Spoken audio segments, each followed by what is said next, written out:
This is a final video to fix L-Connect 3 not detecting fans after swapping your PC case. And if your fans spin but never show up inside L-Connect 3, you are in the right place. Are you facing this exact problem right now after moving your parts into a new case?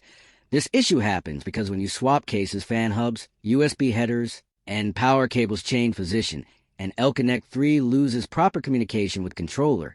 Windows still runs fine, but the software cannot read the fans. Many videos on YouTube and posts on social media show long, confusing steps, registry edits, full Windows reinstall, or risky BIOS changes that most people cannot follow. But on Rexish, I keep things simple. My secret easy trick is to fully reset the fan controller connection the right way.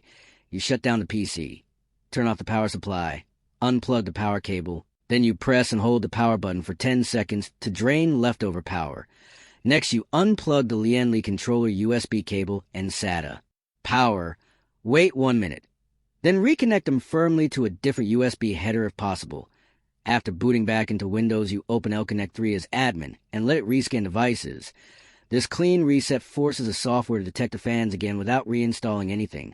This works because it rebuilds a hardware link from zero. If this quick fix helped you, or you want a full step-by-step tutorial with screenshots, comment below and tell Rexish what problem you face next.